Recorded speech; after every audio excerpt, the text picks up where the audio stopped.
Yes, I am.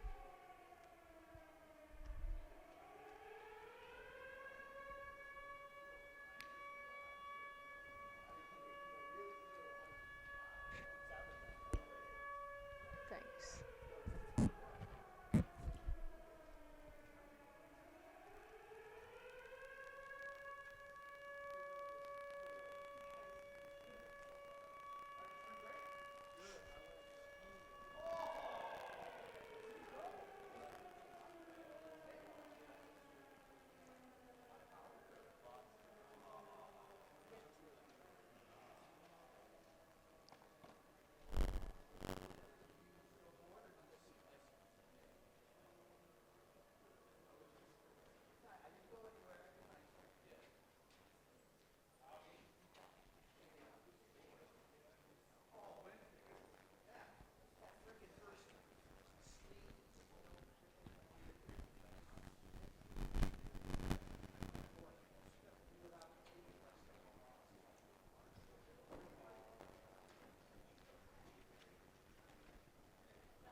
She's like, here's our everybody.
That's so awesome.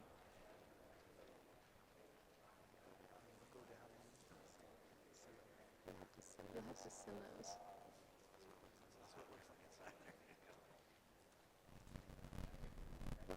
You'll have to send those to a Shulman class.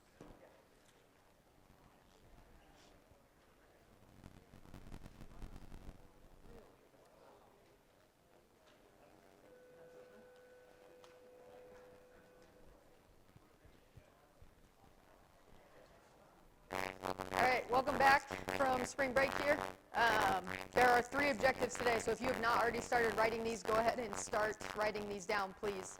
As I'm going to move on here relatively quickly, I'm going to give you about a minute to finish up writing whatever you need to.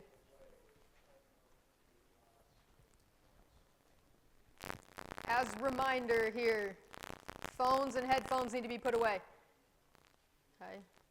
If they're out, you might get one reminder. If it's out again, one of the teachers walking around is going to take it from you.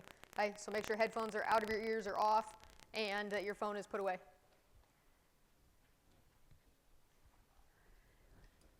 All right, for today's large group, we're moving into an era in American history that is oftentimes referred to as the Red Scare. Okay? We've titled the large group The Fear in the 50s, so we will go over some of the events and different things that lead into this fear that's created in the nation, and then eventually that's going to pull the United States into some different conflicts and issues later on down the road as well. Okay? So 3 objectives there. You gotta understand Joseph McCarthy's role in creating fear of communism in the United States, identify anti-communism measures taken by the U.S. government during the 1950s, and understand the cause of communist fear after the 1950s.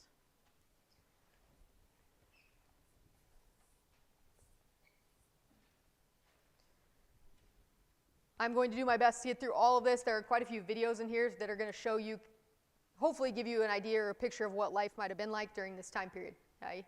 So that fear of communism is truly an actual fear that goes on throughout the United States. People are going to react based in that fear, and it creates some situations in the U.S. that are going to be, hard to deal with, but then also create situations where people's civil liberties and things like that are going to be stepped on because of that fear, and some of the way the United States is going to handle the fear that surrounds the spread of communism. Okay? So that's the primary fear.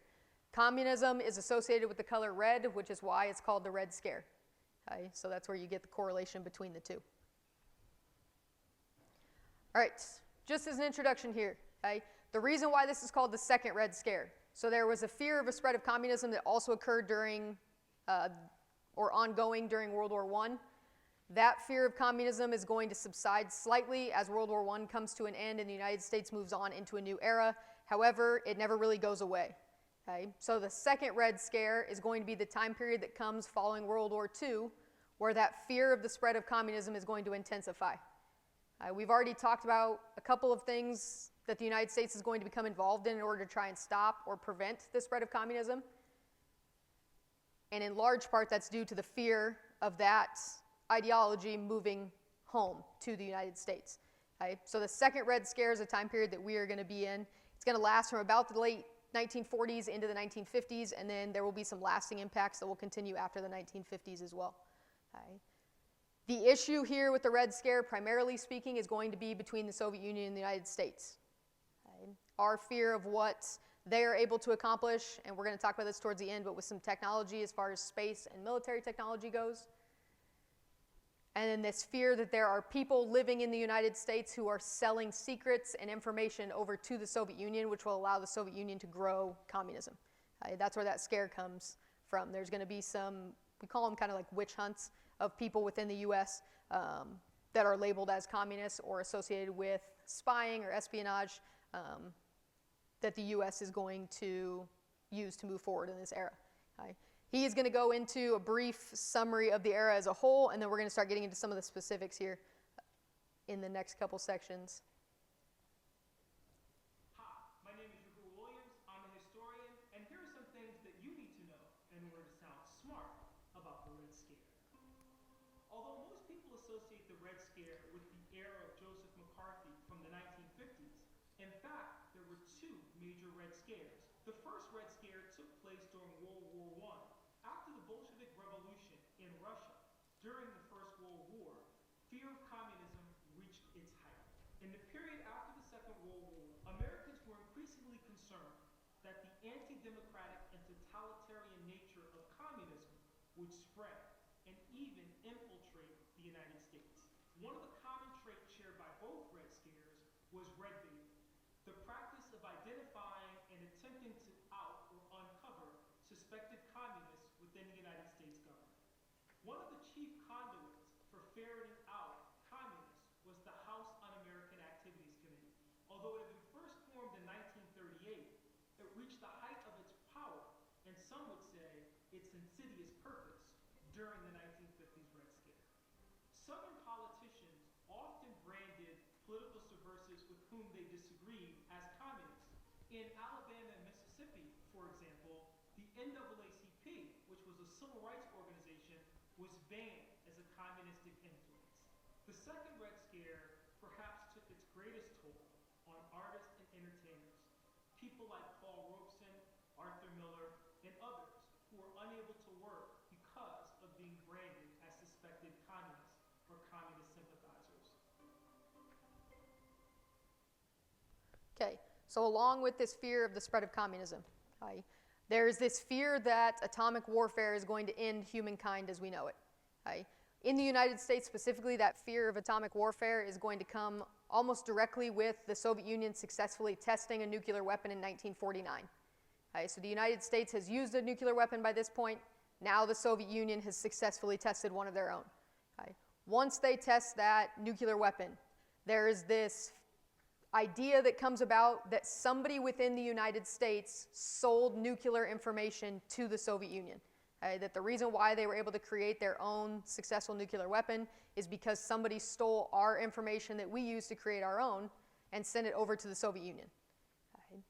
With that fear of atomic warfare growing throughout the nation, the way that American society is going to operate is going to change slightly. Students in schools are going to be required to go through duck and cover drills the way that you guys go through tornado drills. So how to survive the dropping of a nuclear weapon in the United States while they were at school. There are going to be people who build fallout shelters in their backyards. Mr. Brosek has some pictures of kids that went to West Side that have fallout shelters built in their backyards. And then the way that we react to any form of threat that deals with, especially nations like the Soviet Union, is going to change because of that threat of the use of nuclear weapons on both sides. And the fallout that would come with using those types of weapons on a larger scale. This video is going to show you some of the things that people were concerned about in schools and around different communities and how they're reacting to this fear of nuclear weapons being used around the world.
Okay, again, a little bit comical now in the time period we're in, but that was a true fear at this point in time, was that at any point in time, a nuclear weapon could go off and what people were supposed to do in order to survive the blast of a nuclear weapon. Right? Again, that fear of the use of that type of weapon, along with this idea that people believed someone in the United States had given the Soviet Union access to information to build those weapons, is going to create this fear of spies in the U.S. that is going to lead to these witch hunts to try and figure out who is a communist, who's giving information over the Soviet Union. and then hold them accountable for those acts that they are participating in. Okay? In a few slides here, we're going to go over two of the more famous trials that go on during this time period where people are accused of being communists or accused of espionage, and then what happens to them during this time period. Okay? The organization, however, that's going to be responsible for a lot of this is known as HUAC. So this is an acronym, so you're going to want to write down the full name here when I tell you. Okay? So what HUAC stands for is the House Un-American Activities Committee. So again, it stands for House Un-American Activities Committee.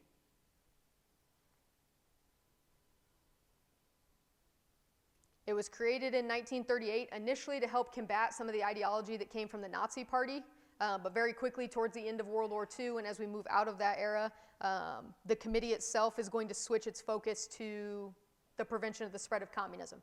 Okay? He's going to give you a little bit of information here about the organization, and then I will go into more detail as well. But HUAC is responsible for the trials that go on during this time period to root out and hold accountable those that they believed were communists, spies, participating in any activities that threatened American democracy at home. Okay? So they're going to operate in the United States itself. This organization becomes something that people fear in the United States because of how they handle those that are accused of espionage and being involved in communism. Okay? So like I said, he's going to give you a little bit of info about HUAC, and then I'll give you some more information as well once this video ends. Hi, my name is Drew Williams. I'm a historian, and here's what you need to know in order to sound smart about the House Un-American Activities Committee. Founded in 1938, the House Un-American Activities Committee represents one of the darkest chapters of American history. At the end of the Second World War, the United States found itself in an ideological conflict with its former ally, the Soviet Union. Concerned that communism would spread in the United States, the House Un-American Activities Committee stepped up its efforts to ferret out and expose communists within the government and all other aspects of American life. What the House Un-American Activities Committee could do was ask those whom it believed to have belonged to subversive organizations to come before the body to explain themselves. If one chose to plead the Fifth Amendment, as many did, it could be seen as a sign of guilt. And many individuals, by virtue of the fact of not testifying, were imprisoned for contempt. If one, however, chose to testify, the body would often push the person to name others or to identify other organizations or persons whom they deemed to be subversive. Very quickly, the activities of the House Un-American Activities Committee descended into a witch hunt, with the government targeting people with very little evidence. In 1969, the House Un-American Activities Committee was renamed the Committee on Internal Security. That renaming came during a decade when the House Un-American Activities Committee had lost influence and power, and in 1975, it was finally disbanded. Young people in large numbers came out in... All right. So, like I said, HUAC is the acronym for this, but this organization is responsible for, again, the rooting out and finding of communists and those involved in espionage activities within the United States. Okay? They are responsible for arguably some of the most famous trials during this time period. They're going to target all different groups of people. Okay? So some of the primary ones that they will take a look at or target during this time period are going to be people that are involved in Hollywood, so like actors, actresses, directors, those type individuals. Labor unions and government employees will be in their kind of scope of who they're going to focus on. Okay? Again, it was a committee that once you were accused of being a communist, you were asked to come stand in front of. A lot of the individuals who showed up in front of HUAC are going to, what we now call, plead the Fifth, okay, which means they're not going to self-incriminate. They're not going to essentially say anything to that committee. Well, once you did that, it was viewed as a form of guilt, okay, so admitting guilt. What HUAC would also do is ask people to essentially turn on others. Okay? So we think you might be a communist. Can you explain yourself? And then let us know who else is involved or who might be involved in the same activities. Okay? This is what creates that witch hunt, is in part is this organization. Okay? Because they're going to get people to kind of turn on each other. It creates a lot of fear, and a lot of the claims that they're going to base their information on are unfounded. They're just people pointing out other individuals who they either A, don't like, B, politically disagree with, or are afraid of in some capacity. Okay? But again, they're going to target all aspects of society just in general. This organization is going to operate very heavily during a period known as McCarthyism. Okay? Like he said in the video, eventually by 1975, the organization itself is banned, but it will operate for this entire Red Scare period as well as a few years after the Red Scare ends. Okay, McCarthyism. I'm going to play the video first, and then, again, I'll get you some information. There's some really good stuff to write down within the video, so as you're paying attention, I would take some notes about what they're going to talk about, and then, like I said, I'll go into some detail about this era as well.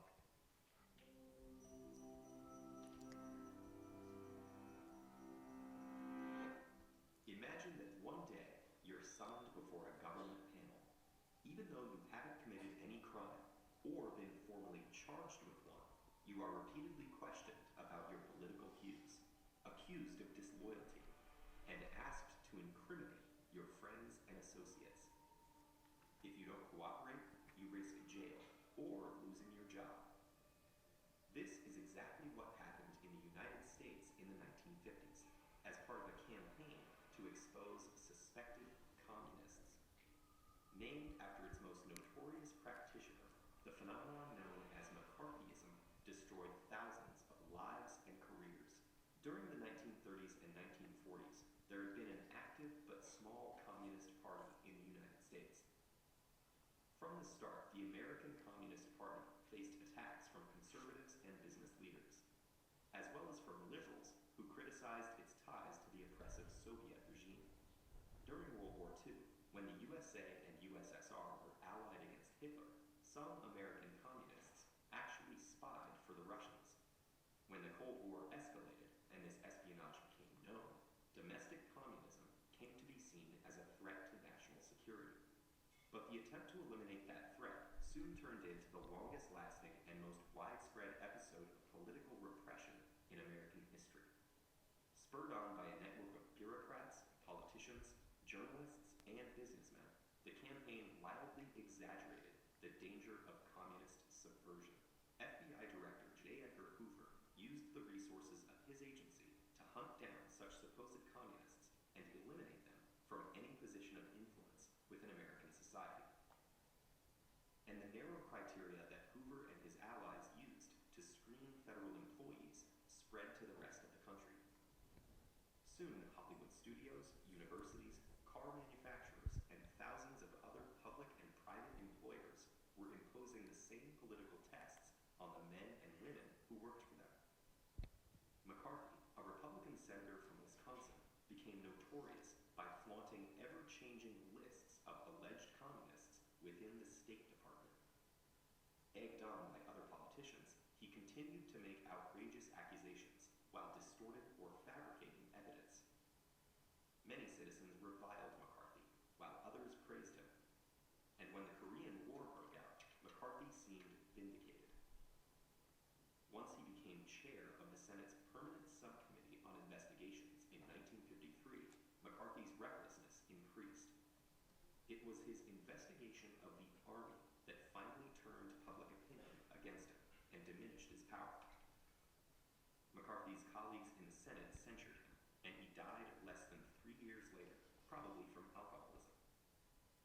McCarthyism ended as well. It had ruined hundreds, if not thousands of lives. In all likelihood, there were both Democrats and Republicans who knew that the anti-communist purges were deeply unjust, but feared that directly opposing them would hurt their careers. Okay, so McCarthyism just as a period in time. Okay? It's an anti-communist hysteria that breaks out in the United States in the 1950s. Where it gets its name is from the individual that kind of pushes this forward in the United States, which is Senator Joseph McCarthy. He's a senator from the state of Wisconsin. When he is elected to the Senate, he is actually relatively popular because of how anti-communist he is. So he's going to speak out against communism. Not quite to the extent that he will eventually, but that's kind of where he gets his popularity from initially. So he's elected to the Senate. Again, he's from Wisconsin. But this period in U.S. history is going to be full of examples of the United States government and other agencies stepping on people's civil liberties. for the fear that people in the United States were participating in communism or associated directly with the Soviet Union. Okay? He is, as an individual, Joseph McCarthy is very aggressive with these policies. He presents this idea that he has a list of 205 communists that are a part of the State Department, so they're directly involved with the federal government in the United States. Okay? He says, I've got this list of 205 names, I know exactly who these people are, and we need to get rid of them in the federal government and anybody that they are working with or associated with. Okay? So he presents this name, and the list changes throughout his time that he is going to hold office and what he is going to push forward. Okay?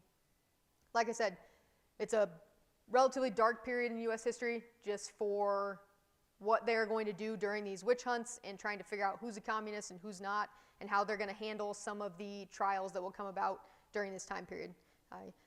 By the end of his kind of era of popularity, before he completely kind of falls off the map in U.S. history, he's going to be directly responsible for over 2,000 people losing their careers in the United States because of the accusations that he's going to make and some of the associations he is going to kind of highlight, not only for those within the State Department, but also people in Hollywood, in the area of fine arts, in universities will be targeted as well, and then other citizens within the United States in general. Okay? So again, the era gets its name from Joseph McCarthy. That's why we call it McCarthyism, because of he's going to be kind of the spearhead to the movement to eradicate communism in the United States. So some of those who are accused of communism.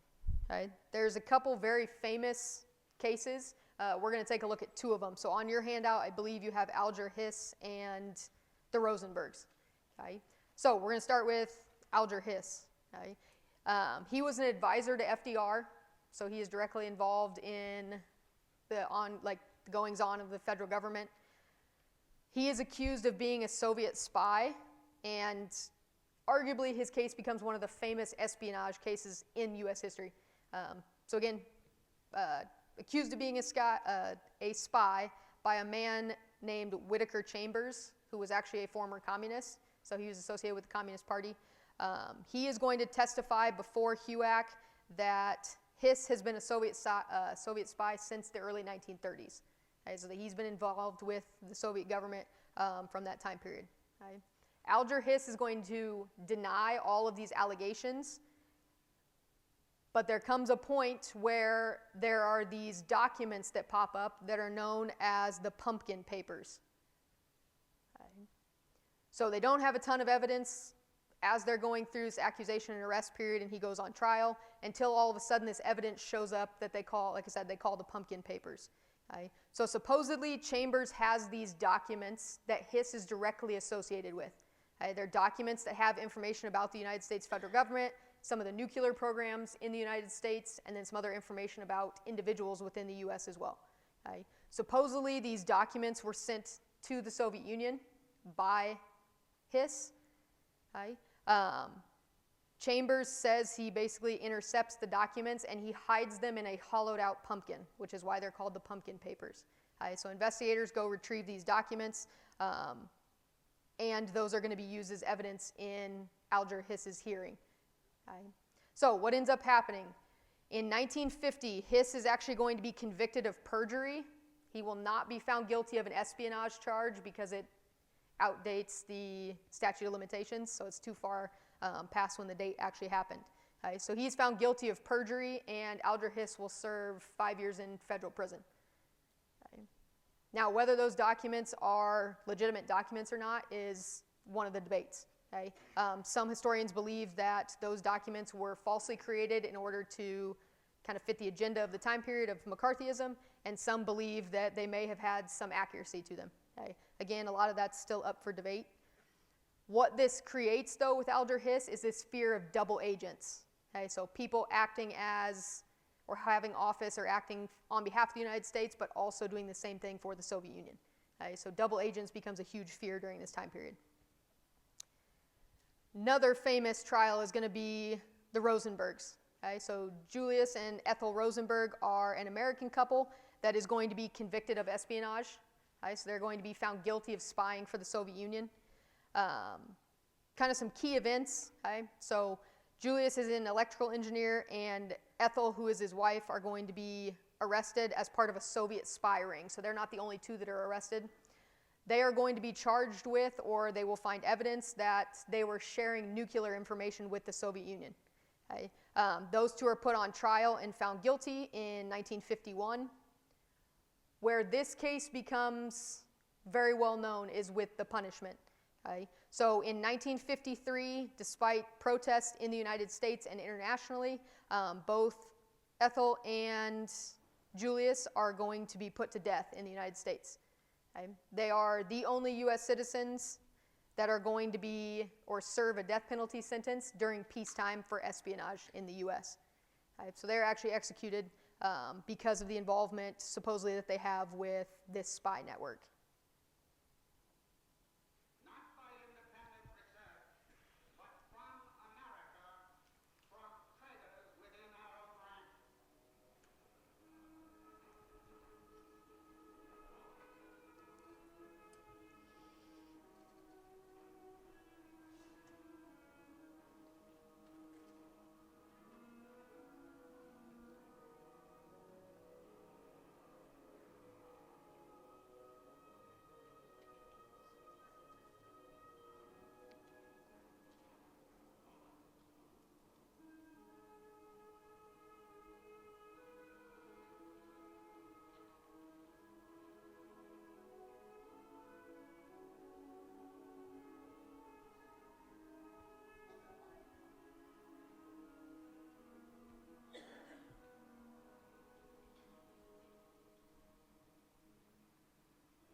Okay, so again, their execution is protested both in the United States and in the international community.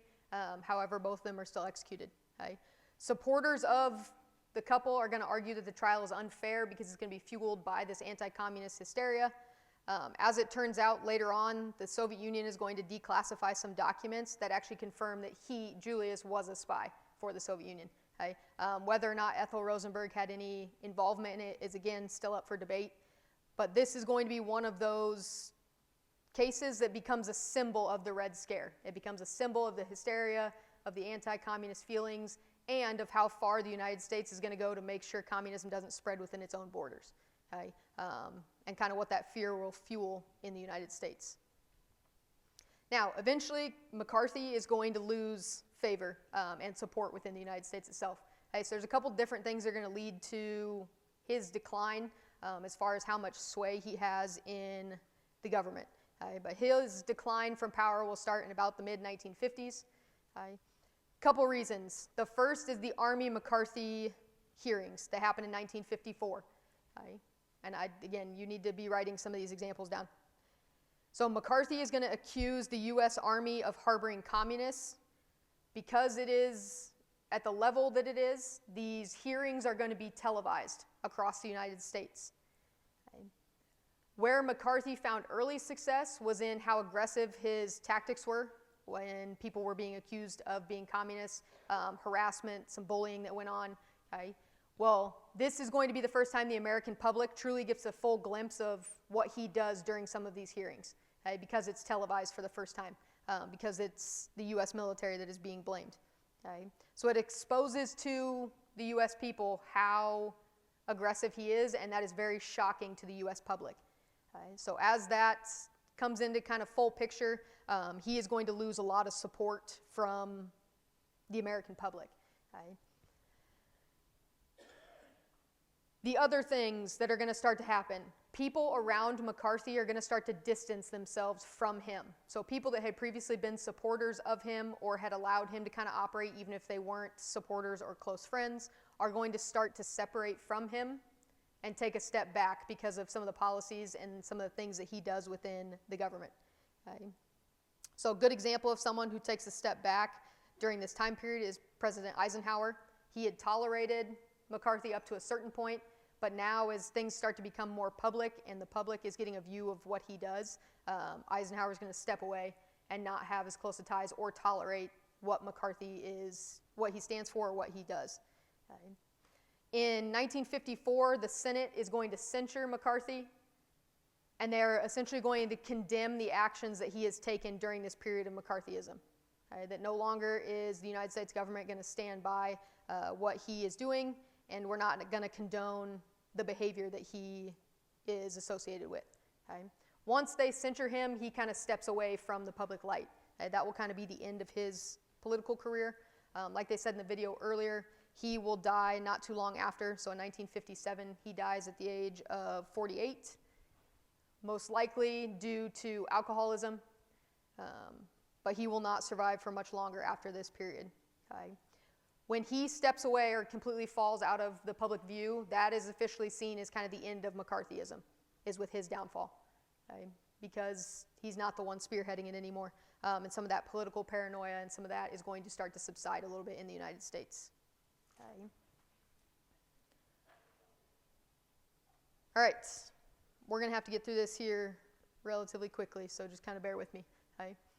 The next, or one of the next events that's going to start to occur, and it's going to, again, kind of alter how the United States does things and where our focus is as a nation, is the space race. Okay? So not only is there this fear of the spread of communism and this need or want to build up military power, especially in the nuclear setting, because what the Soviet Union has accomplished, there's also going to be a competition with getting to space and the exploration of space. Okay? It's going to be a direct competition between the United States and the Soviet Union, and there's a couple different kind of key points that will happen during this time period. Okay? So Sputnik is the first one, and you should have this on your handout. So the Soviet Union is going to be responsible for the launching of Sputnik on October 4th of 1957. It is a satellite that is going to go into space, and the first successful satellite into space that will orbit the Earth. Okay? So the satellite itself weighs 184 pounds, which is about 10 times the satellite that the United States was building and had planned to send to space later that year. This is going to create a fear in the United States that the U.S. has fallen behind in technology, that we have not kept up, and that the farther behind we fall in technology, the more vulnerable we are, not only to the spread of communism, but also to an attack by the Soviet Union. If we can't keep up in the space race, they're going to have an advantage over the United States, which is going to be obviously an issue for the U.S. just in general. Okay? So we will, after Sputnik is launched, we will increase funding in the U.S.